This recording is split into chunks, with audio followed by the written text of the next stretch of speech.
2017 really hasn't been the best year, but it was a pretty good year for film. Sure, we've had our stinkers like The Boss Baby, Die for Wimpy Kid, The Long Haul on, The Emoji Movie, and so much other garbage that came out this year.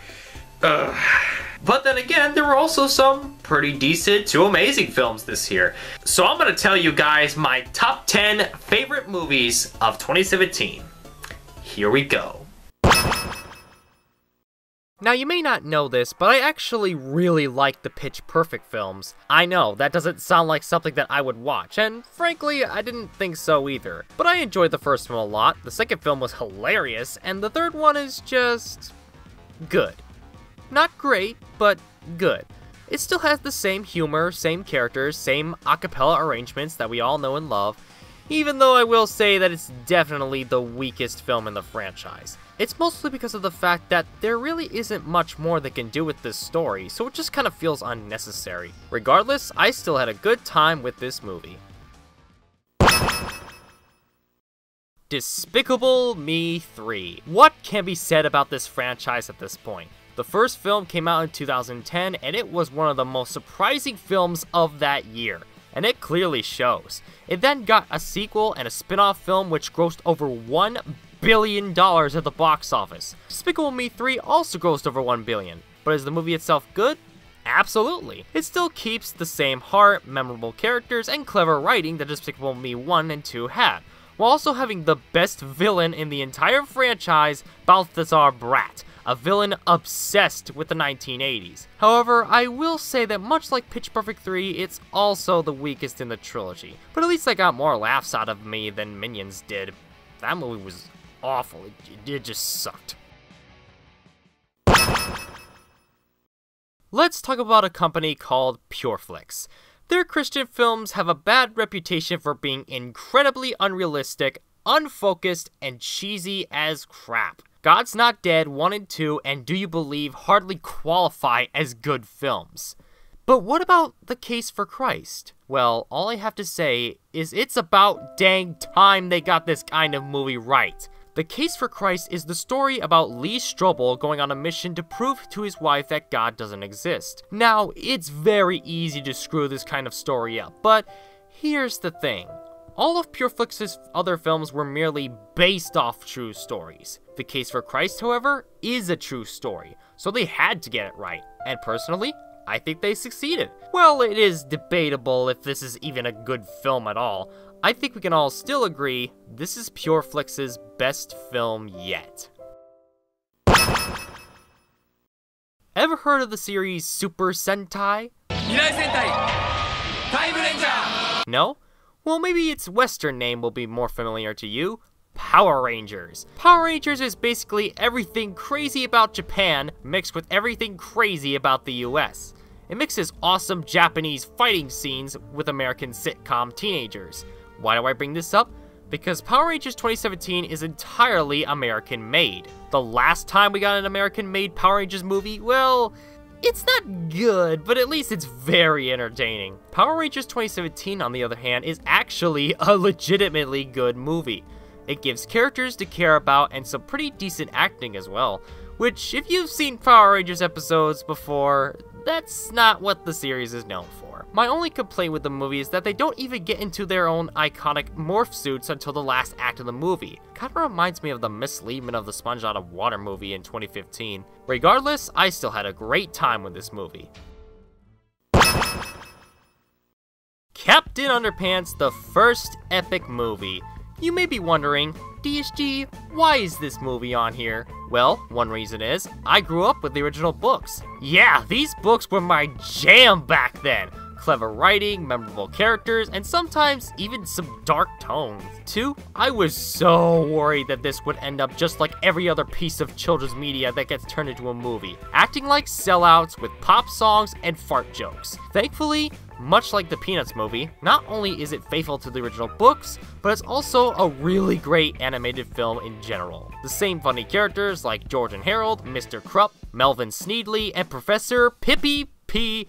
Poopy Pants. are what sell this movie in my eyes. My one problem with the movie is that at times it can get stuck in its own little world and can become unfocused because of it. Regardless, this is one instance where I'm glad a movie based off of a children's character got made. Hollywood, take some frickin' notes. You know, there were so many superhero films this year. Wonder Woman, Guardians of the Galaxy 2, Justice League, Thor Ragnarok, and Spider-Man Homecoming, just to name a few. So I decided to narrow it down to just one. What's my favorite live-action superhero movie of 2017? The answer is Wonder Woman. Why? Largely because this was the first time this superhero got her own live-action cinematic movie, so it was a pretty big risk. And considering that the last DC live-action movie at the time was Suicide Squad, which sucked, this movie had a lot to live up to. Thankfully, this is the best film in the DC cinematic universe so far.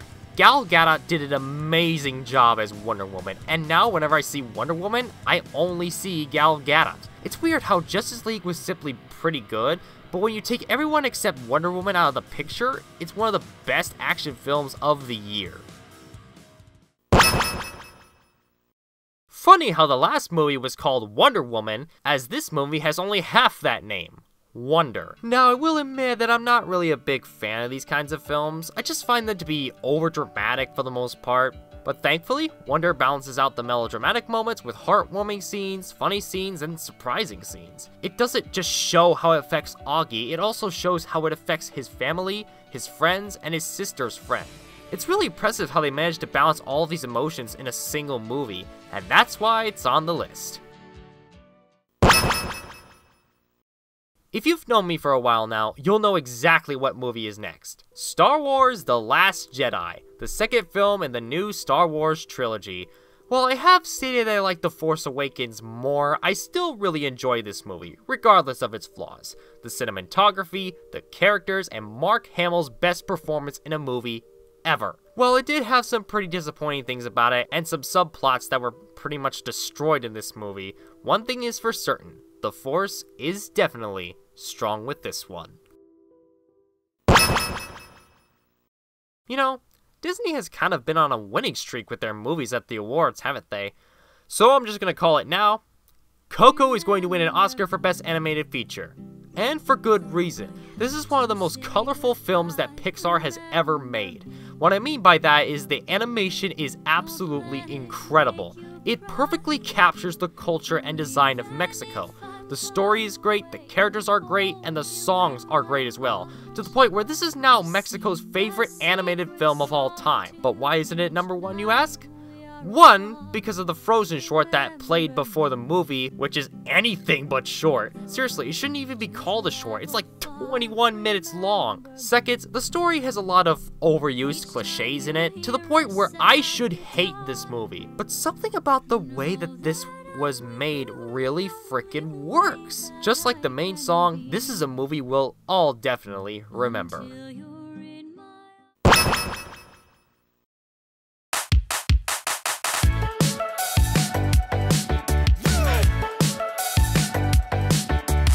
Wait, what? The Lego Batman movie is number one? What are ya, freaking stupid? No, you're not hearing things. The Lego Batman movie is my favorite film of 2017. Let me explain. We all know what a surprise the Lego movie was in 2014, so people were pretty uncertain about how the spin-off the Lego Batman movie would do. In my opinion, not only do I think this movie is just as good as the Lego movie, I think it's even better. Better comedy, better characters, better songs, better everything. This is hands down the best Batman movie since The Dark Knight, and that movie came out 10 years ago. So it's nice to have our next one of its kind. While Coco was objectively the best animated film, the Lego Batman movie is my favorite film of 2017. What was your favorite film of 2017? Let me know in the comments below, and until then, I'm the Super Gamer, and I'll see you all next time. Bye-bye!